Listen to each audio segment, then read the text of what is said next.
स्वागत है आप सभी का मुद्दे की इस बात में। मरीजों की अगर बात की जाए तो 512 यानी कि 512 मरीज अब तक जनपद फिरोजाबाद में कोरोना के हो चुके हैं। तो ये पहली और सबसे खास खबर जो हमने आपको अपने चैनल के माध्यम से अपने दर्शकों तक, फिरोजाबाद की जनता तक पहुंचाने का प्रयास किया है।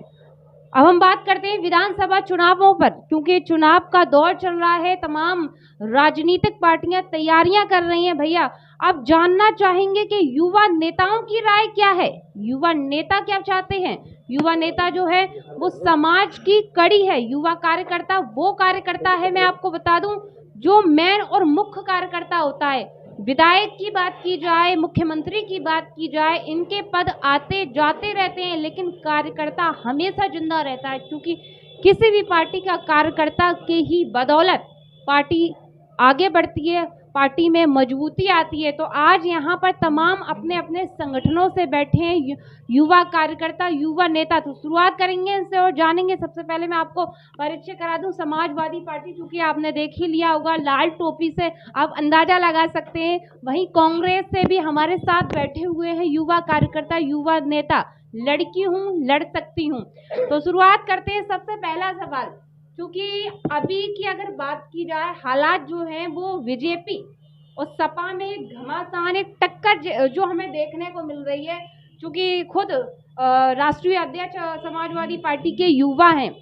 तो क्या है तैयारियां युवाओं की? देखिए, जिस तरीके से समाजवादी पार्टी के माननीय राष्ट्रीय अध्यक्ष युवा हैं जी, जैसा कि आप जानते हैं, हमारे नेता भी मीटिंगों में कहते रहते हैं कि आज समाजवादी पार्टी युवाओं के हाथों में है।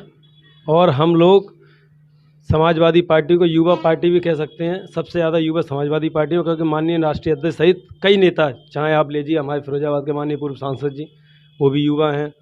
साथ साथ कई प्रदेश के जो हमारे यूथ विंग है, सारी युवाओं की टीम है एक। और आज का जो चुनाव है वो युवाओं के ऊपर है। सबसे ज़्यादा पिछली जो 5 साल की सरकार रही, चाहे भारतीय जनता पार्टी की रही हो या फिर देश में रही हो, सबसे बड़ी बात युवाओं के साथ जो ठगी हुई, सबसे ज़्यादा एनर्जी चुनाव में लगाएगा वो युवा ही लगाएगा। क्योंकि सबसे ज़्यादा भविष्य के साथ जो खिलवाड़ हुआ है युवाओं के छात्र, नौजवानों के साथ और छात्रों के साथ हुआ है। तो इसीलिए सबसे ज़्यादा अगर कोई रुचि लेगा इस चुनाव में तो वो युवा ही लेगा, और युवा ही सरकार बनाएगा, युवा ही सरकार गिराएगा। जी बिल्कुल, आपके पास आती हूँ। सौरभ जी, क्या तैयारियां चल रही हैं युवाओं की, कार्यकर्ताओं की? हमारी माननीय प्रियंका गांधी जी द्वारा सबसे पहला प्रोग्राम तो चल रहा है महिलाओं के लिए सबसे पहले सशक्तिकरण। जिस तरीके से आपने देखा भी होगा, अभी जो सीटें वितरण हुई है उनमें सबसे ज्यादा महिलाओं को ही आगे बढ़ाया गया है। इस जिले में भी 3 विधानसभा सीटों पर महिलाओं को टिकट दिया, क्योंकि महिला वो शक्ति है, वो एक परिवार को चलाती है, और जब वो परिवार को चला सकती है वो देश को भी चला सकती है, प्रदेश को चला सकती है, और एक जिले को और एक शहर तक को चला सकती है। इसीलिए हमारी माननीय प्रियंका गांधी जी द्वारा सबसे पहले महिला सशक्तिकरण, और बात आती है युवाओं की। युवाओं के लिए अभी तक मेरा जानना है, मैं सबसे पहले अपने फिरोजाबाद इस जनपद से शुरुआत करता हूँ कि सरकारें कई बनी, जी, चाहे समाजवादी पार्टी हो, बहुजन समाजवादी पार्टी हो या बीजेपी जो आज सत्ता में है, लेकिन उन्होंने किया क्या? आज इस जनपद के अंदर युवाओं के लिए ना तो रोजगार की अच्छी व्यवस्थाएं हैं, ना ही अच्छी शिक्षा की व्यवस्था है। अगर आप पढ़े तो इलाज के लिए भी इस शहर में कुछ नहीं है। यानी कुल मिलाकर युवाओं के जो मुद्दे हैं वो कांग्रेस के द्वारा जो आप रख रहे हैं। अब सबसे बड़ा सवाल मेरा ये है कि मैं अपने दर्शकों से कहना चाहूंगी, क्योंकि आप देख रहे हैं कांग्रेस से भी, कांग्रेस का नेतृत्व कर रहे हैं युवा नेता, सपा से भी है, सपा का नेतृत्व कर रहे हैं, जाटव समाज से भी आए हैं। लेकिन सवाल सबसे बड़ा मैं अपने दर्शकों को बताना चाहूंगी और उन अंधभक्तों को बताना चाहूंगी जो हमेशा मेरे ऊपर प्रश्न चिन्ह और सवाल खड़े करते हैं कि मैं सपा की एजेंट हूं, मैं सपा की दलाली करती हूं या मैं सपा का प्रचार प्रसार करती हूं। तो थोड़ा सा ये भक्ति का चश्मा उतार कर मुझसे बात करें और मेरे कमेंट बॉक्स में मुझे बताएं। यहाँ मैंने इस डिबेट को करने से पहले 10 बार फोन किया मैंने भारतीय जनता पार्टी यानी भाजपा के वरिष्ठ नेताओं से और कार्यकर्ताओं से कि आप अपना पक्ष रखने के लिए किसी कार्यकर्ता, युवा नेता को मेरे कार्यालय पर भेजें। अगर कानों में नहीं सुनाई दे रहा हो तो तेल डाल लेना, क्योंकि आप लोगों को हमेशा ये लगता है ना कि मैं अपनी पत्रकारिता को भेदभाव तरीके से करती हूँ। पहला चीज, जो मौजूदा सरकार है उसके कई वरिष्ठ नेताओं से मैंने वार्ता की और वार्ता करने के बाद कहा, लेकिन अभी तक कोई नहीं आया। मेरी डिबेट चालू हो गई, 20 मिनट हो गए, 7:15 बजे का समय दिया, कोई मेरे कार्यालय मौजूद नहीं हुआ। ये मैं भाजपा की बात कर रही हूँ। उसके बाद अब मैं आपको बताती हूँ बसपा, जो कि कह सकते हैं बसपा का अभी दूर दूर तक कोई निशान नहीं है बहन जी का। और अगर फिरोजाबाद की स्थिति की बात की जाए तो हर बार हर डिबेट में मैंने देखा है, हमेशा मैं बुलाती हूँ लेकिन कोई भी बसपा का नेतृत्व करने के लिए मेरे कार्यालय पर नहीं पहुंचता।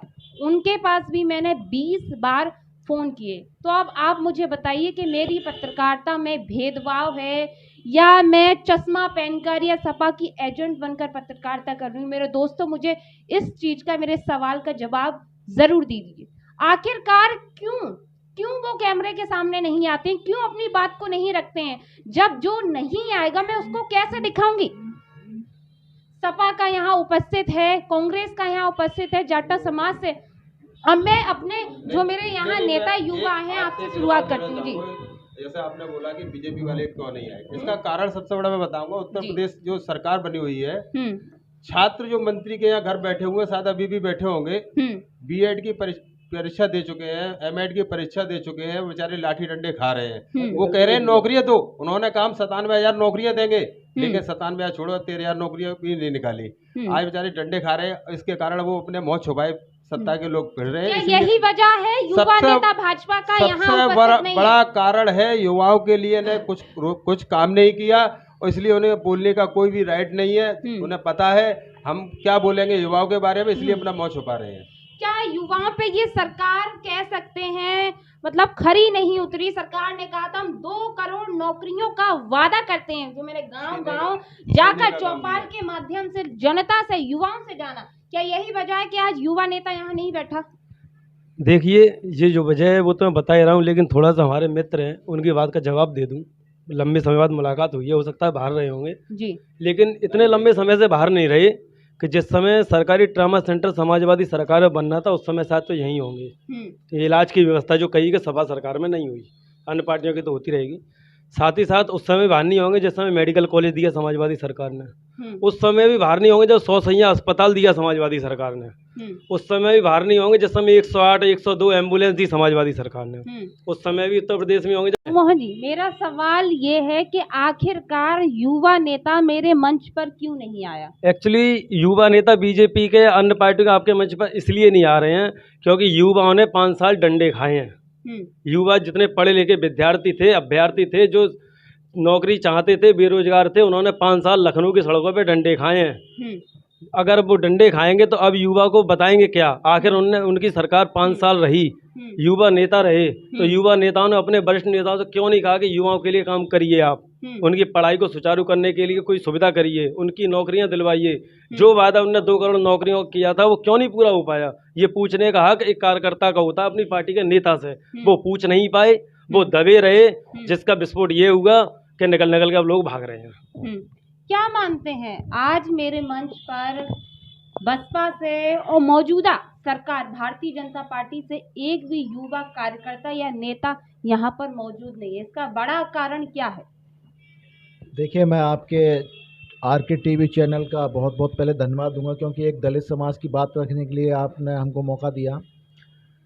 बसपा की कहें तो बसपा मानी जाती थी दलितों की बहुत बड़ी पार्टी है और बहन मायावती दलितों की मसीहा हैं, लेकिन 4 बार मुख्यमंत्री रहने के बाद भी बहन कुमारी मायावती जी ने ना तो कभी युवाओं को बढ़ाया, ना पार्टी को बढ़ाया, ना समाज को बढ़ाया। तो इसलिए आज दलित समाज बसपा से बहुत दूर है। और बात करें भाजपा की तो भाजपा ने जो पढ़ा लिखा युवा है, जो पढ़ लिखने के बाद युवा चाहता है कि मुझे रोजगार मिले, नौकरी मिले, वो सारी व्यवस्थाएं भारतीय जनता पार्टी ने ख़त्म कर दी। सारा सेक्टर प्राइवेट कर दिया और तो और युवाओं को ये कह दिया कि आपके लिए एक ही काम है, पकौड़े तलिए। तो मुझे लगता है ऐसी सोच की पार्टियां हैं, ऐसी सोच की पार्टी के साथ युवा जाने का काम नहीं करेगा। आज युवाओं की सोच बन गई है कि समाजवादी पार्टी ऐसी पार्टी है युवाओं को सम्मान दे सकती है, युवाओं को रोजगार दे सकती है। राष्ट्रीय अध्यक्ष श्री अखिलेश यादव जी को आज का युवा आइकॉन मानता है, ये मेरा मानना है। लगातार हम जब भी मौका देते हैं बीजेपी को, बसपा को, आखिर वो अपनी बात रखने के लिए क्यों नहीं आते हैं? क्यों कैमरे से डरते मैं हैं? आपको बताऊं, जैसा मेरे भाई ने बताया, जो मेडिकल कॉलेज हुआ है और भी कई ऐसी योजनाएं नहीं, हुआ मेरा है। सवाल ये है कि आखिर कैमरे के सामने मौजूदा सरकार के युवा नेता और पुरानी सरकारें जैसे बसपा, आखिर कैमरे के सामने क्यों नहीं आते, क्यों लेकिन डरते हैं? सच्चाई से डर लगता है। सबसे बड़ा कारण क्या है, उन्होंने किया क्या? जब जब कोई व्यक्ति कार्य करेगा तो इनके बड़े नेता तो चिल्ला चिल्ला कर कह ऐसा रहे हैं ना हमने वो- 2 करोड़ नौकरियां दी हैं, केवल फोटो हमने फ्रेम- रोजगार केवल- दिया है। केवल फोटो फ्रेम में दिए हैं। जैसे आपने देखा, वो बड़े बड़े कुछ दिनों पहले आचार संहिता लगने से पहले बड़े बड़े होर्डिंग लग रहे थे। जैसे हाईवे पे होर्डिंग लग रहे थे, उत्तर प्रदेश नंबर 1, लेकिन है कहाँ? उत्तर प्रदेश गड्ढा मुक्त है कहाँ? जैसा आप नीचे रोड पे ही देखिए, कहाँ गड्ढा मुक्त है? ये केवल एक दिखावा है। नहीं, उन्होंने युवाओं को नौकरी दी। इससे पहले जैसा किसी नौकरी में नहीं थे, उन्हें नौकरी मिल गई। आईसीसी बोर्ड है किसमें, उन्हें व्यापार भी मिल गया। बीसीसी है, उसमें नौकरी मिल गई, उन्हें व्यापार भी मिल गया। तो उन्होंने नौकरी दी, लेकिन बशर्ते अपने घर में ही दे पाए बेचारे, तब तक सरकार चली गई उनकी। तो अपनी बात पूरी कीजिए।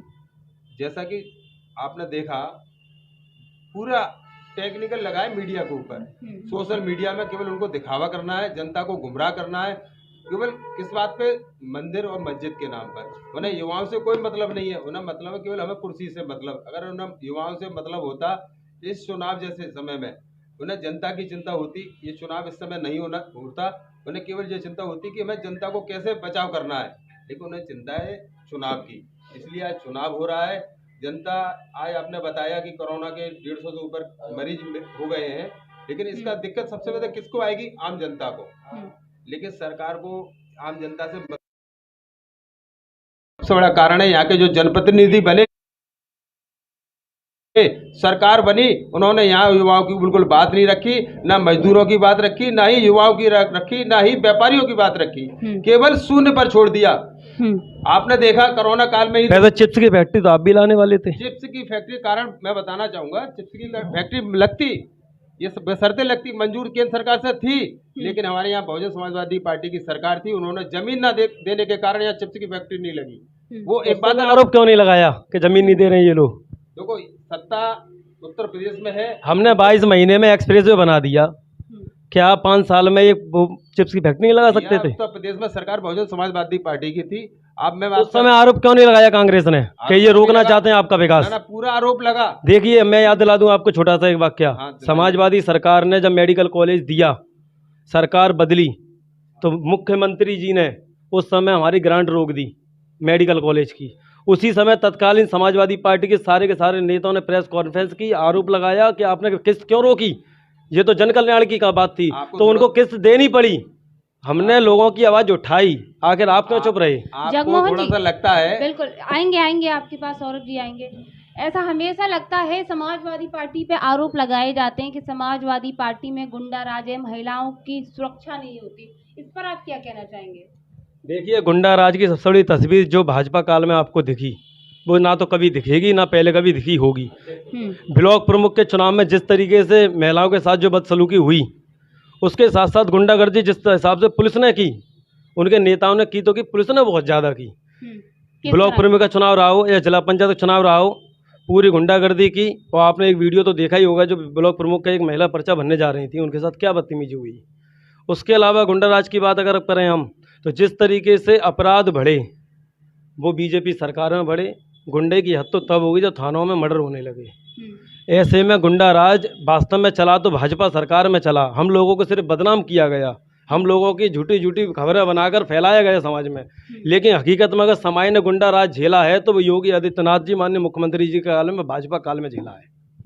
क्या मानते हैं अब की बार चुनाव नजदीक है, किस तरह से तैयारियां की जा रही हैं? अब की बार चुनाव नज़दीक है, तैयारी माने तो जैसे कि भाजपा की तो सरकार आनी नहीं है। और दूसरी वजह यह है, ऐसा इसलिए क्योंकि भाजपा से जनता ने, युवाओं ने, दलितों ने, छोटे छोटे उद्योग वर्ग के व्यापारियों ने जो उम्मीदें लगाई थी, उस उम्मीदों पे भाजपा कभी खरी नहीं उतरी।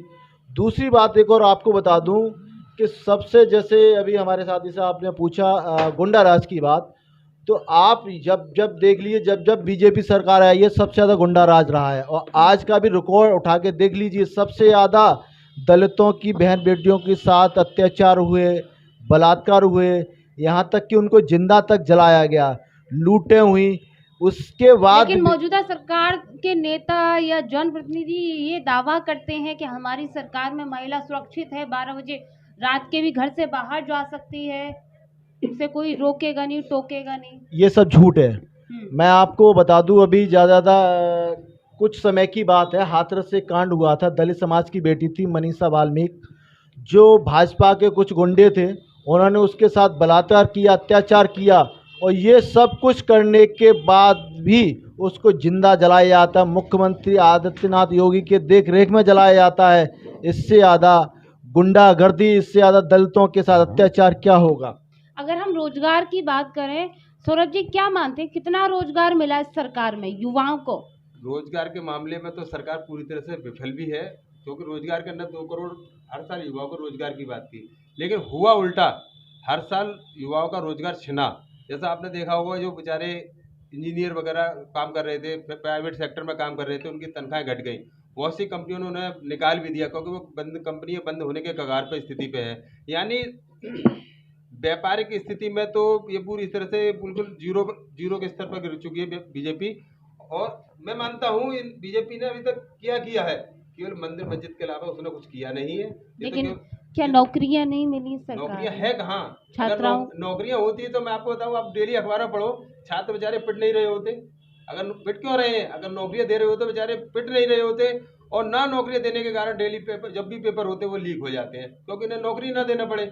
लेकिन ये तो ये कहते हैं कि हमारी सरकार में जो शिक्षा पद्धति है, शिक्षा स्तर है, हमने उठाया है, स्मार्ट स्टडी बनाई है। आप जो समझ नहीं आ रहा, आपकी शिक्षा स्थिति बेहतर है तो पेपर लीक कैसे होगा? ये अगर आपकी अधिकारी आपके अगर इस समय बीजेपी के कोई बैठे होते, कराना चाहते हो पेपर लीक, यानी आपको नौकरी नहीं देना चाहते हो, युवाओं को केवल गुमराह करना चाहते हो कि हम पेपर निकाल देंगे। यानी हजारों करोड़ों बेचारे बच्चे जो दूर दूर दराज से पेपर देने आते हैं, पेपर देकर चले जाते हैं, उनको बड़ी तकलीफ होती है। अभी कुछ दिन पहले भी पेपर हुआ था टेट का, उसमें पेपर लीक हो गया, बेचारे बच्चे फूट फूट कर रो रहे थे, लेकिन उस चीज़ का उनको कोई असर नहीं पड़ता। तो असर इसलिए नहीं है क्योंकि उनके परिवार के कोई लोग नहीं है। जिसका परिवार होता है उसे दुख दर्द होता है, सबसे बड़ा कारण यह भी है। मुख्यमंत्री देश के योगी आदित्यनाथ ने ये कहा है कि हमने प्रति वर्ष 2 करोड़ नौकरी दी है। लगभग 5 वर्ष कंप्लीट होने वाले हैं, चुनाव भी नजदीक है, तो टोटल कितनी नौकरी? आप छात्र सभा से अध्यक्ष भी हैं, प्रदेश सचिव भी हैं, मैं जानना चाहती हूँ कितनी टोटल नौकरी हो गई? गणित अपना बताएं और आप हमें, हमारे दर्शकों को बताएं। 2 करोड़ के हिसाब से 10 करोड़ नौकरियां हो गई। हाँ, मिली शायद अभी सड़क पर पुलिस पकड़ रही थी कि चलिए एसडीएम बनिए आप। वैसे नौकरियों की बात साफ करें, कांग्रेस से लग रहे हैं पंजाब में ज़्यादा नौकरियां निकल रही हैं, हमें पता है। लेकिन सुनिए, जिस तरीके से नौकरी 2 करोड़ देने की बात की, 2 करोड़ छोड़िए, अगर जो निर्धारित नौकरियां थीं, जो पद खाली थे, अगर बीजेपी उन्हीं पदों को भर देती या उन्हीं पदों पे अगर भर्ती करा देती, तो मुझे लगता है कि देश के कई युवाओं को मौका मिल जाता, वो अपनी रोजी रोटी कमा सकते थे। लेकिन बीजेपी सिर्फ और सिर्फ विधायक खरीदने में बनी रही। हाँ, रोजगार देने का काम सोचती रही अडानी अंबानी जैसे ग्रुपों को, ना कि निचले स्तर के व्यापारियों को, ना कि छात्रों को, नौजवानों को या बेरोजगारों को। तो इन्होंने सिर्फ अपने धनाढ़ जो भी साथी थे उनको रोजगार देने की सोची। चाहे कृषि कानून बिल हो, ये उन्हीं के लिए लाए थे कि उनका कैसे भी फायदा हो जाए। प्राइवेट सेक्टर करने के इनकी यही एक मंशा है कि प्राइवेट होते ही हमारे बड़े व्यापारी उन सेक्टर्स और संस्थाओं को खरीद लेंगे, फिर उन्हीं के लड़के लगेंगे। एससी, ओबीसी, दलित या माइनॉरिटी के लोगों को ख़त्म करने का काम किया जाएगा। एक सोची समझी मंशा थी आरएसएस की कि आरक्षण ख़त्म किया जाए। आरक्षण ख़त्म करने वो सफल होने की स्थिति में थे। लेकिन मैं धन्यवाद दूंगा उत्तर प्रदेश जनता को कि 5 साल में उनके मंसूबों को समझी, और ओबीसी का एक बहुत बड़ा वर्ग आज उनसे टूटकर समाजवादी पार्टी में जुड़ रहा है, क्योंकि उन्हें अपने संविधान को बचाना है, अपने बच्चों के भविष्य को बचाना है और खुद के भविष्य को सिक्योर भी करना है। तो मैं सभी को धन्यवाद दूंगा कि जागे लेट लेकिन जागा। ओबीसी का वर्ग जागा, एससी का वर्ग जागा।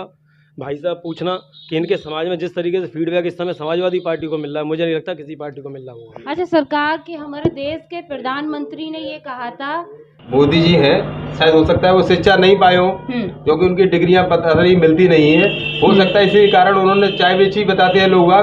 लेकिन अब वो चाहते हैं कि हर व्यक्ति पकौड़ा ही बेचे। मेरी नहर में पकौड़ा बेचना रोजगार नहीं है। मैं बेचारे उन गरीब परिवार के लोगों को नहीं कहना चाहूँगा, रोजगार है, अच्छी बात है, लेकिन जो बेचारा अपनी अच्छी शिक्षा पढ़ रहा है, किस लिए पढ़ रहा है कि वो उसकी अच्छी नौकरी लगे, अपने परिवार को सही तरीके से पालन पोषण कर सके। लेकिन हमारे मोदी जी कहते हैं कि वो केवल पकौड़े तले। यह रोजगार है, लेकिन रोजगार हर के लिए नहीं। अगर हर व्यक्ति पकौड़े बेचेगा तो फिर और व्यक्ति क्या करेगा?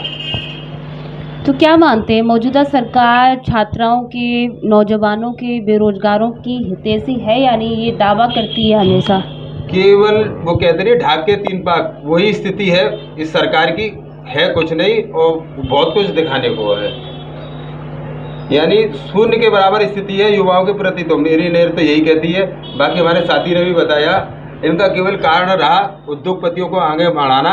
जैसा कि मैं आपको बताऊं, जो रामदेव बाबा कि किसी समय कांग्रेस के एक आंदोलन में से सलवार पहनकर भागे थे, आज देश के कई 8वें या 9वें नंबर पर आकर खड़े हो गए। कैसे हो गए? जब देश की स्थिति नाजुक है, लेकिन वो आगे कैसे बढ़ गई? सबसे बड़ा सवाल है, आपसे भी पूछना चाहूँगा। अब देश की स्थिति है, बेरोजगार बढ़ रही है, व्यापार मंदी पर बढ़ा हुआ है, लेकिन वही व्यक्ति क्यों आगे बढ़ रहे हैं? क्योंकि इसका साफ साफ कारण है, हमारे देश के प्रधानमंत्री मोदी जी केवल पूंजीपतियों को आगे बढ़ाना चाहते हैं। उन्हें गरीब और मध्यम वर्गीय परिवार से कोई लेना देना नहीं है। अगर लेना देना होता तो उनके बारे में सोचते। आज जो महंगाई भी ले लो, सबसे बड़ा मुद्दा महंगाई का भी है। एक गरीब व्यक्ति जो 7-8 हज़ार 9-10 हज़ार रुपये में नौकरी कर रहा है, जो अपने फरियाद की स्थिति में जानता हूँ, जो मजदूरी करता है, जिसे 250 रुपये 300 रुपये मिलते हैं, वो कैसे गैस सिलेंडर लाएगा, कैसे कड़वा तेल लेके आएगा जो 200 रुपये लीटर है, कैसे अपने परिवार को चलाएगा, लेकिन ये कैसे बच्चों को पढ़ाएगा? ये कहते हैं कि हमने बेरोजगारी बिल्कुल खत्म कर दी है देश से। मैं जानना चाहती हूँ 100% कितनी खत्म हुई है? अगर बेरोजगारी खत्म हो गई होती तो हम आप जैसे जो भाई बैठे हुए हैं यहाँ बैठने की हमें जरूरत ही नहीं पड़ती। आज जो राजनीतिक में युवा बढ़ रहा है, जितनी उसकी सोच बढ़ रही है, केवल बेरोजगारी के कारण ही वो बढ़ रहा है। क्योंकि वो चाहता है कि ऐसे जो लोग जिन्होंने बेरोजगारी का एक बढ़ाई है, उन लोगों को उखाड़ फेंकने का काम करेंगे यही युवा। बिल्कुल। तो तमाम मुद्दों पर हमने युवा कार्यकर्ताओं से सीधी बात की। अब आखिरी सवाल मेरे ये रहेंगे, आने वाले विधानसभा चुनाव में किस तरह की तैयारियां हैं? आने वाले विधानसभा चुनाव में बहुत अच्छी तैयारी है और 2022 में आने वाली सरकार समाजवादी पार्टी सरकार होगी। माननीय राष्ट्रीय अध्यक्ष श्री अखिलेश यादव जी मुख्यमंत्री होंगे, क्योंकि यदि सबसे ज़्यादा सम्मान देने का काम कोई कर रहा है तो श्री अखिलेश यादव जी कर रहे हैं। अभी कुछ दिन पहले की बात है, एक दलित समाज की बेटी थी प्रवेश कुमारी, उसको यहीं फैजाबाद में कोटला एक कस्बा वहाँ की बात है, भाजपा के एक गुंडा तत्व के लोगों ने, जो मनसुख ठाकुर के नाम से जाना जाता है, उसने बीच रोड पर, बीच बाजार में उसके साथ जात सूचित गालियां दी और मारपीट उसके भाई को भी मारा। आज तक हमारे एमएलसी समाजवादी पार्टी के श्री दिलीप यादव जी ने काफ़ी उनकी मदद की, लेकिन सब कुछ मदद करने के बाद भी इतना दमंग नेता है भाजपा का कि उसके खिलाफ कोई भी कानून कार्रवाई नहीं हुई। आज भी खुलेआम उनको प्रवेश कुमारी समाजवादी पार्टी में समाजवादी पार्टी सत्ता में आती तो युवाओं की सुनी जाएगी, उनको बेरोजगारी जो बढ़ रही है वो खत्म की जाएगी? बिल्कुल बिल्कुल, क्योंकि आप ये देख लीजिए, जब समाजवादी पार्टी सरकार बनी है, सबसे ज़्यादा रोजगार युवाओं को मिला है। अभी तो कोई भी सरकारी नौकरी नहीं है, कोई छोटे मोटे बिजनेस कर रहे हैं, तमाम उसमें टैक्स इतने बढ़ा दिए भाजपा सरकार में। लेकिन जब भी समाजवादी पार्टी सरकार बनती है तो इतना ईजी कर दिया जाता है नौकरी पाने के लिए, रोजगार देने के लिए, कि पढ़ा लिखा व्यक्ति अच्छी तरीके से अपना नौकरी पा सकता है, अपने परिवार का पालन पोषण कर सकता है। ये आपने बहुत ठीक पूछा। मैं आपको बता दूं, ये सब दिखावा है। इस देश में सबसे बड़ा उच्च सर्वोपरि पद होता है राष्ट्रपति पद। जो इस देश के राष्ट्रपति होते हुए भी उनको मंदिर में नहीं जाने देते हैं, वो भी एक भाजपा के राष्ट्रपति हैं, मंदिर में नहीं जाने देते हैं, क्योंकि एक वो दलित समाज से आते हैं। वो क्या था, जब उनका दलित दिखावा नहीं था, जब एक दलित बेटी के साथ भाजपा के विधायक ने बलात्कार किया, उसको जान से मारने की कोशिश की और 2-3 साल तक उसको इतना आतंक मचाया, उसके घर में परिवार को वहाँ से भगा दिया। तब दलित प्रेम कहाँ था? अभी अभी मैंने आपको बताया कोटला की बात है, एक प्रवेश कुमारी जो दलित समाज से आती हैं, उनको बीच बाजार में मारा जाता है, पीटा जाता है, उनके भाई को मारा पीटा जाता है, भाजपा के गुंडे मारपीट करते हैं और जात सूचक गालियां देते हैं, फिर भी कोई भी कार्रवाई नहीं होती। तो ये दलित प्रेम कहाँ गया? ये सब एक योगी बाबा का दिखावा है, एक दलितों का वोट लेना चाहते हैं। मतलब दलित क्या इंसान नहीं है, जानवर हैं? एक बताइए, दलित इंसान है, कोई जानवर नहीं है। यदि आपको खाना ही खाना, उनको उनके बर्तन में खाइए, उनके साथ बैठ के खाइए, मंदिरों में भी उनके दलितों को वो पुजारी बनाइए, उनके साथ भेदभाव होता तब वो दिखावा कहाँ आता दलितों का? ये सब दिखावा है। आज का भारत का दलित समझ चुका है, केवल और केवल समाजवादी पार्टी में अपनी आस्था रखते हुए समाजवादी पार्टी में श्री अखिलेश यादव जी को मुख्यमंत्री के रूप में देखना चाहता है। ये मेरा कहना है। क्या लगता है आने वाले चुनाव में किस तरह से आप लोग तैयारी करें, चूंकि लगातार वोट मांगने का भी आप घर घर जाके प्रयास कर रहे हैं? मन में क्या क्या लोगों का, जो वोटर्स हैं, मतदान में क्या रुझान है उनका? पहले तो हम बता दें, जिस तरीके से चुनाव आ गया, हमारे माननीय राष्ट्रीय अध्यक्ष जी ने जो घोषणाएं की हैं वो इतनी लाभकारी हैं कि आम जनता को आज ज़रूरत है। माननीय राष्ट्रीय अध्यक्ष जी ने घोषणा की सबसे बड़ी कि सरकार आने पर 300 यूनिट बिजली फ्री दी जाएगी। आज की डेट में जिस तरीके से 5 साल अधिकारियों ने बिजली के बिल के मामले में लूटने की कोशिश की, जिस तरह सरकार ने सबसे ज़्यादा ऊपर यूनिट बिजली के पैसे रखे और आम जनता को लूटने काम किया, उससे राहत मिलेगी। समाजवादी सरकार बनते ही 300 यूनिट बिजली फ्री मिलेगी। ये तो घर के लिए किया, हमने वो नहीं किया कि 700 रुपये 300 रुपये का सिलेंडर 700 का कर दिया और फिर एक फ्री दे दिया, ये नहीं कर रहे। दूसरा सबसे बड़ा काम किया कि माननीय राष्ट्रपति जिस तरीके से पहले हमने लैपटॉप बांटे, उसी तरह समाजवादी सरकार बनते ही छात्रों के लिए सबसे बड़ी योजना होगी, सबसे बड़ा उपहार होगा कि हम लोग लैपटॉप बांटेंगे।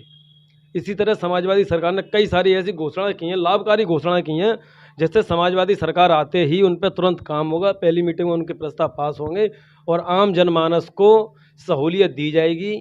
और सरकार से जो उम्मीद करते हैं आम जनमानस, जो लोग हमें सपोर्ट करते हैं, सहयोग करेंगे, उन सभी के लिए ऐसी योजनाओं से लाभ पहुंचाया जाएगा जिससे वो समाजवादी सरकार आते ही खुशहाल बने। और जहां तक बात रही चुनाव की, तो चुनाव हम लोग तो कम लड़ रहे हैं, जनता ज़्यादा लड़ रही है। जनता हमें चुनाव लड़ा रही है। जिस तरीके से हम लोग जब निकलते हैं तो वो अपनी परेशानी हमें बताने लग जाते हैं कि साहब हम तो इंतजार कर रहे हैं चुनाव का। 2017 में चुनाव इनने हिंदू मुस्लिम कर दिया था। जनता समझ चुकी है कि मंदिर तो चाहिए चाहिए, लेकिन कोरोना में हॉस्पिटल भी बहुत ज़रूरी है, डेंगू में हॉस्पिटल भी बहुत ज़रूरी थे। हाँ होगा, 80-20 का ही होगा, 20 का उनका होगा, 80 का हमारा होगा। इस बार समझ चुके हैं ना, हिंदू भी समझ चुके हैं, मुस्लिम भी समझ चुके हैं। वो बेचारे कल तक थे भ्रम में, जब 80 और 20 के 2 दिन में जो हुआ ना, तो सब समझ गए 80 और 20 क्या था। और रही बात हमारे चुनाव की, तो चुनाव में हम लोग कोविड का प्रोटोकॉल मानक करते हुए अपने चुनाव लड़ेंगे। चुनाव में जनता के बीच में जाएंगे, अपनी बात रखेंगे, और हमें लगता नहीं कि हमें ज़रूरत है बात रखने की, क्योंकि जनता हमारी बात या हमारी भावना समझ चुकी है कि समाजवादी सरकार आते ही हमें क्या लाभ होगा और इस सरकार से हमें क्या हानि थी। और बुजुर्गों की बात करें तो उन्हें तो एक बड़ा रोज़गार दे दिया था बीजेपी सरकार ने, पूरी रात ठंड में बेचारे घूमते रहते थे। युवाओं को रोज़गार दे दिया कि जाओ लखनऊ की सड़कों पर तुम मांग करना, हम लाठी देंगे। महिलाओं को सबसे बड़ा तोहफा दिया महंगाई का, सपने दिखाए बिल उसके सिलेंडर के, 300-400 रुपये का जो सिलेंडर आता था, सरकार किसी की भी रही हो, 1000 रुपये में भर के पूरा कंप्लीट हो जाता था। आज सिलेंडर फ्री कर दिया, गैस 1000 रुपये की कर दी, तो तुमने फ्री क्या दे दिया? बिल्कुल। हाँ 2.5 लाख दे रहे हैं, उससे लेके आ रहे हैं। जब पता है आपके रिक्शे खरीदने की जाओगे तो कितना टैक्स लगा दिया, जीएसटी कितनी बढ़ा दी, नोटबंदी में क्या किया, हमसे इतना ले चुके हैं कि हमें ये कुछ दे नहीं सकते। जूते भी महंगे कर दिए, सब्जी भी महंगी कर दी, और खासतौर से जो तेल आता है सब्जी बनाने का वो भी महंगा कर दिया, सरसों का। 2.5 लाख तो दिए इन गरीबों को, लेकिन गरीब से उन्होंने झोंपड़ा भी छीन लिया। 2.5 लाख दे के उनकी ज़मीन भी तो अपने पास गिरवी रख रहे हैं, ये क्यों नहीं बताते हैं? वो उस ज़मीन को जैसे ज़रूरत पे वो ना तो गिरवी रख सकते हैं दूसरी जगह, ना बेच सकते हैं। ये 2.5 लाख रुपए में उसकी 10 लाख की प्रॉपर्टी गिरवी रखते हैं। ये भी तो बीजेपी के लोग बताएं। 2.5 लाख हमें दे रहे हैं, उसके बाद हमसे लेके आ रहे हैं। हमारी पूरी 5 साल भविष्य गड्ढे में चला गया। कांग्रेस ने एक बहुत अच्छा नारा जो दिया है, लड़की हूँ लड़ सकती हूँ। वैसे कांग्रेस के लिए एक शब्द कहना चाहूँगा मैं, जो भी नारा दे, जो भी घोषणा करे, जो सरकारें चल रही हैं ना राज्यों में, उसमें लागू कर दे जरा, अच्छा रहेगा। नहीं बिल्कुल लागू होंगी, और बहुत सी होंगी नहीं, कर दे। बिल्कुल बहुत सी योजनाएं लागू भी है। अब हमारी प्रियंका गांधी जी ने जो नारा दिया है, कौन सी योजना किस किस राज्य में लागू है जरा बताएं। मैं बता रहा हूँ आपको। जो हमारी माननीय प्रियंका गांधी जी द्वारा जो बनाया गया मैनिफेस्टो यानी प्रतिज्ञा बनाई गई है, वो आने वाले समय उसमें में से कितनी योजना अन्य राज्यों में आने चल रही वाले हैं? समय में जो हमारी उसमें से कितनी योजना अन्य आने राज्यों में वाले लागू समय में है? जो कि हमारी प्रियंका गांधी कांग्रेस सरकार में जो उत्तर प्रदेश कांग्रेस की सरकारें चल रही हैं जिन राज्यों में, हाँ, इस बताऊंगा। घोषणा पत्र में कितनी योजना उन बोला। राज्यों में चालू है? देखो राजस्थान में किसानों का कर्जा माफ हुआ, कितना, जिनका जितना जरूरत है किस परसेंट के हिसाब से, क्या मानक था? मानक किसानों का कर्जा माफ हुआ ना। अब ये क्या सोचो, मानक था आपका? इससे पहले केंद्र- यहाँ क्या मानक रहेगा रुको, किसानों रुको, का कर्जा माफ इससे का? पहले हमारी केंद्र में सरकार थी, पूर्ण थे। अरे भैया, किसानों जो का कर्जा सरकारें माफ हैं उस किया। पर बात करो। अरे थीम तब जो अभी चल रही हैं जब आपकी, हमारा कार्य था हमने आपके किया किन ना। राज्यों में, कितनी राज्यों में सरकार चल रही है? आप उत्तर प्रदेश की बात करिए ना। अरे क्यों साहब, मैं कांग्रेस की बात कर रहा हूँ। अरे अब जहाँ रह रहे हैं वहाँ की बात करो ना। वहाँ सब की घर तो बात हम कर ही लेंगे। अरे जब यानी आपके पास कुछ नहीं तभी तो दूसरे घर की बात करो, अरे, अपने घर की बात करो। अपने मैं घर ये में क्या कहना करोगे? चाह रहा हूँ, कांग्रेस अरे, जो भी घोषणा अरे, पत्र जारी आपने करे हमारी- अन्य राज्यों में उनको लागू करे। आपने हमारी प्रतिज्ञा ही चुरा ली। सबसे बड़ा जैसे कारण कि, जैसे कि हमने कहा बिजली हाफ करेंगे, हमने तो 300 यूनिट की है, आपने 300 कर दी। बात तो वही आकर 600 आता था यूनिट का सबका। आज की रेट देख लो, 9-10 रुपए यूनिट है। अरे एक आध आप भी चुरा लेते, लैपटॉप आप भी बांट देते एक आध हम जगह। तो स्कूटी बांट रहे हैं, साइकिल बांट रहे हैं, कई ऐसी योजना, महिलाओं को फ्री बस सेवा दे रहे हैं। 10-90 कहाँ दी है? अरे आज की योजना है बात कर रहे हैं। ऐसा है, जो भी घोषणा करें साहब, मैं जनता से कहना चाहूंगा, कांग्रेस के लिए हमारे बहुत अच्छे सहयोगी हैं, हमारे बहुत अच्छे मित्र हैं और कांग्रेस से हमेशा लगाव भी रहता है हमें। लेकिन जो भी योजना पार्टी यहाँ लागू करे, जरा अन्य राज्यों में लागू कर दे ताकि हमें भरोसा हो जाए कि ये भी करेंगे कुछ। क्या लगता है इस नारे से आने वाले विधानसभा चुनाव में कांग्रेस कितनी जीत हासिल कर लेगी? कांग्रेस मजबूती से चुनाव लड़ रही है और आने वाले समय में जो लोगों को लगता है कि कांग्रेस कुछ नहीं है, आने वाले समय में उत्तर प्रदेश में सरकार भी बनाएगी। क्योंकि जो योजना है महिलाओं के लिए बस सेवा फ्री, जो कोरोना काल में जिन लोगों पर आर्थिक मार पड़ी उन परिवारों को 25,000 रुपये महीने मिलेगा। और जो बिजली विभाग द्वारा जो आप कहते नहीं, बिजली किसानों की हो चाहे गरीब परिवार की हो, यानी किसानों के लिए सिंचाई मुफ्त, सबकी हो, किसानों के सबका लिए बिजली सिंचाई माफ हो मुफ्त, जाएगा। माननीय राष्ट्रीय अध्यक्ष जी का यही घोषणा ऐसी- पत्र है, देखो, किसानों के लिए घोषणाएं- सिंचाई मुफ्त। घोषणाएं तो हमारे क्योंकि माननीय- रुकिए मैं बताता माननीय हूँ, मोदी इस जी ने बीजेपी भी की सरकार थी। में क्या हुआ? लेकिन हुआ क्या? हुआ, हम सब बता रहे जीरो। क्या हुआ? लेकिन कांग्रेस ने सुनिए, घोषणाएं नहीं की, केवल जब प्रतिज्ञाएं समाजवादी की है, सरकार जो थी कांग्रेस द्वारा सिंचाई पूरी मुफ्त होंगी। हुई थी। भाई कांग्रेस ने आगे घोषणा भी नहीं सरकार की, होगी, जो भी सिंचाई वादे मुफ्त किए, उसे होगी। पूरे किए। जब इतिहास उठा के देख लो, किसानों का बिजली वो माफ करने का बोला था, वो भी माफ किया। कहाँ कहाँ हुआ? अरे पूरे देश का माफ किया। कहाँ कहाँ सरकार बने पूरे देश का। कहाँ कहाँ पूरे हुआ? पूरे देश का। गुजरात में भी हुआ, अरे पूरे देश का, जहाँ किसान वहाँ सरकार नहीं दी आपकी। सौरभ जी आने वाले विधानसभा चुनाव में आपकी क्या तैयारियां हैं? कार्यकर्ताओं की किस तरह की कांग्रेस तैयारियां बूथ हैं? स्तर पर मजबूत भी है। अभी सम्मेलन भी हुआ था कुछ समय पहले, अभी अगले हफ्ते में। बहुत खुशी की बात है, बूथ इस और- तरह मजबूत है। बूथ स्तर तक हर बूथ पर कार्यकर्ता बनाए गए हैं और वो भी बूथ कार्यकर्ता कांग्रेस को चुनाव लड़ाएंगे, जो भी प्रत्याशी पार्टी तय करेगी। और मैं जानता हूँ जो लोग सोचे बैठे हैं, यहाँ से कांग्रेस का प्रत्याशी 5 विधानसभाओं में जीत के आएगा, उत्तर प्रदेश में हमारी सरकार बनेगी। समाजवादी पार्टी हो, बहुजन समाजवादी पार्टी हो, ये सब चाहते हैं कि कैसे भी वो बीजेपी से सेटअप बन जाए, लेकिन ऐसा नहीं। कांग्रेस एक केंद्रीय शासित सबसे बड़ी पार्टी बीजेपी है। का हमेशा विरोध किया समाजवादी पार्टी ने, सड़कों पे किया, सदन में किया, जहां मौका लगा वहां बीजेपी का विरोध किया। ये मैं आपसे पूछना चाहूंगा, वो आतंकवादी थे तो उन्होंने किसानों का बिल वापसी कैसे ले लिया? अगर आतंकवादी बोले तो उन्होंने गोली क्यों नहीं चलवा दी? उन पर क्यों नहीं मुकदमे लगवा दिए? क्यों नहीं उन्हें जेल में डलवा दिया?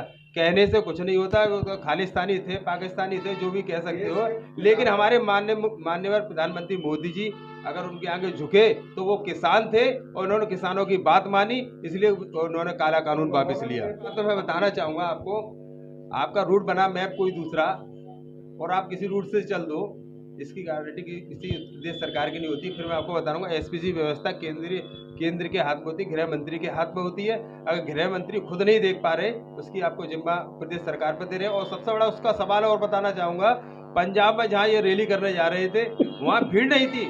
7,000 से ऊपर लोगों का भरने का व्यवस्था थी, वहाँ 700 लोग उपस्थित नहीं थे। उसका पूरा व्यवस्था उन्होंने प्रदेश सरकार, कांग्रेस की सरकार पर उतार दिया। यही सबसे बड़ा कारण रहा। उन्होंने साहब बीजेपी और कांग्रेस मिले हुए हैं, अगर प्रधानमंत्री की सुरक्षा में चूक थी तो कोई कार्रवाई नहीं हुई। ये तो खुद बीजेपी सरकार बताएगी। अगर आतंकवादी होते ऐसा है, इसका जवाब हम दे दें थोड़ा सा, हम दे दें। कांग्रेस और बीजेपी मिली हुई है, कांग्रेस पे जब आपदा आती है तो बीजेपी सपोर्ट कर देती है, बीजेपी पे आती है तो कांग्रेस सपोर्ट कर देती है। अगर प्रधानमंत्री की सुरक्षा में चूक हुई तो कांग्रेस सरकार पे कोई कार्रवाई क्यों नहीं की गृह मंत्रालय ने? जानकारी बताइए, इनको शायद जानकारी नहीं है। कोई कार्रवाई नहीं हुई। मनमोहन सिंह जो देश के अरे वर्तमान में जो मामला चल रहा है उसमें बताइए कांग्रेस सरकार पे क्या कार्रवाई हुई?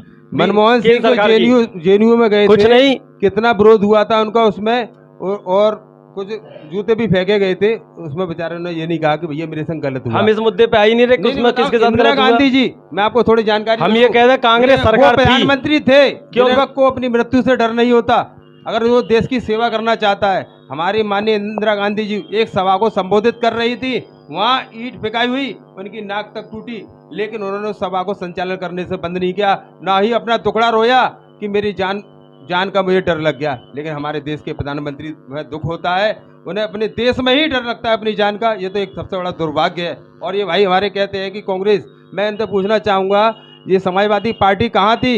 ये कोरोना काल में क्यों नहीं बोले? हम बता दें, कांग्रेस में बहुत मजबूत स्थिति पर है कांग्रेस, और ये तो आपको आने वाले 2022 के चुनाव परिणाम बताएंगे। मैं आपको बताना भी चाहूंगा, प्रत्याशी की दौड़ में मैं भी हूँ खुद स्वयं, और पार्टी भी तय करेगी किसको किसको तो पार्टी को फूट तो हर पार्टी के अंदर होती है, गुट हर पार्टी के अंदर, तो फूट नहीं, वो गुट है, वो हर राजनीतिक दल के अंदर होती है। ये आपको लगती है कि गुट, वो भी गुट नहीं होंगे तो पार्टी मजबूत भी नहीं होगी। 2017 की बात की जाए तो उस समय की स्थिति थोड़ी दूसरी थी, अब कैसे बदल जाएगी? आज क्यों नहीं बदलेगी? हमारा जब नेतृत्व तो हमारा एक जोश में मेहनत हमारे साथ दे रहा है, कंधे से कंधा मिलाकर हमारे साथ चल रहा है, तो कार्यकर्ता में भी आज जोश है। जब कार्यकर्ता में जोश होता है तो अच्छी अच्छी चीज को पलट देता है। जैसे राजबब्बर के चुनाव में कोरोना काल में कांग्रेस ने खूब मदद की। मैं स्वयं अपने बताना चाहूंगा, कोरोना काल में मैंने खुद स्वयं अपने हाथ से रोटी बना के खिलाई। आप पूरे जहाँ मैं रहता हूँ आसपास पता कर सकते हैं, खुद अपने हाथ से बांटी, बनाई और खुद बांटी। ले तो शुरू करता हूँ अपने से। एक व्यक्ति को कोरोना काल हुआ, कोरोना हुआ, उसने फोन किया, डायल वो आई 108 एम्बुलेंस, वो समाजवादी सरकार की देन थी। उसको जब लेके गई तो जहाँ उसको भर्ती किया वो 100 सही अस्पताल समाजवादी सरकार की देन थी। फिर वहाँ से उसका सैंपल लिया, भेजा गया सैफई उसका टेस्ट कराने के लिए कोरोना का, कोविड का, वो भी समाजवादी सरकार की देन थी। वो 8 दिन रहा, रहने के बाद उसको छोड़ने आई जो गाड़ी, वो भी समाजवादी सरकार की देन थी। भैया सवाल ये हो रहा है, और सुन लीजिए, समाजवादी कर क्या रही थी? कहाँ थी वहीं आ रहा हूं। ना बाबू सवाल नहीं, सवाल ये कर क्या रहे थे? माननीय हमारे अखिलेश यादव जी। चलो भाई ठीक। और जब वो घर पे नहीं था, उसका परिवार कोविड में था, उस समय जो क्वारंटाइन सेंटर बनाए थे वो भी एफएस यूनिवर्सिटी बनाई गई थी, वो भी समाजवादियों की थी। ठीक भैया थी जब नहीं, जब वो लोग क्या रहे थे? अरे वो भैया आप क्या कर रहे थे? सवाल वो नहीं है, आप कर क्या रहे थे? जब उसके घर पे कोई नहीं था, तो जब पुलिस जो चक्कर काट के उसको सुरक्षित कर रही थी, वो डायल 100 समाजवादी सरकार की देन थी। आप कर क्या रहे थे? अरे अब सुन लो पूरी बात। थी ना ही, ये तो सब जो कुछ था वो पहले जो था। भी संसाधन आज थे आप क्या कर रहे हो? वो समाजवादी सरकार के थे। राजभर रहे, जेड़ा जाल की जो परियोजना है, अरे यार क्या झूठ बोलते हो? सीए जी अपनी योजना बताते हैं, ये सच्चाई है। बताइए केंद्रीय योजना कैसे हो गई? बताऊं, उत्तर प्रदेश में रहने वाले लोग और केंद्र में कैसे योजना पास करा लेंगे? मैं आपको पहले तो जानकारी हाँ, तो केंद्र की है नहीं योजना, ये केंद्रीय योजना थी, ये राज्य की योजना पास कराया है। और आपको चाहो तो मैं इसके कागज भी दिखा सकता हूँ। हाँ जरूर जरूर। कॉलेज हो चाहे झेड़ायाल योजना हो, वो समाजवादी सरकार की देन थी। अगर नहीं है तो भविष्य में अगर आपको मौका मिले तो पंजाब जैसे राज्यों में जहाँ आपकी सरकार है, एक आधी योजना चला देना, हमें विश्वास हो जाएगा ये भी आपकी योजना चल रही है। और हमारी वहाँ और जिस तरीके से कोरोना काल में समाजवादियों ने सहयोग किया, माननीय राष्ट्रीय अध्यक्ष जी ने आह्वान किया, एक एक कार्यकर्ता सड़क पे था, जितने मजदूर जा रहे थे उनको पूरा खाना पानी देने का काम समाजवादियों ने किया। उस समय कांग्रेस कहाँ थी मैं उस पर नहीं जाऊंगा। अगर होता बीजेपी का कोई व्यक्ति, मेरा कोई सम्मानित भाई, तो उनसे जरूर सवाल करता था कि कोरोना काल और कोविड में आप लोग क्या कर रहे थे। तो ये आपने देखा जनपद फिरोजाबाद के कई राजनीतिक पार्टियों के संगठन के कार्यकर्ता हमारे स्टूडियो पहुंचे, उन्होंने अपनी अपनी सरकार की, अपनी अपनी पार्टियों की उपलब्धियां बताई। फिर मिलेंगे किस खबर के साथ, देखते रहे RK TV। नमस्कार।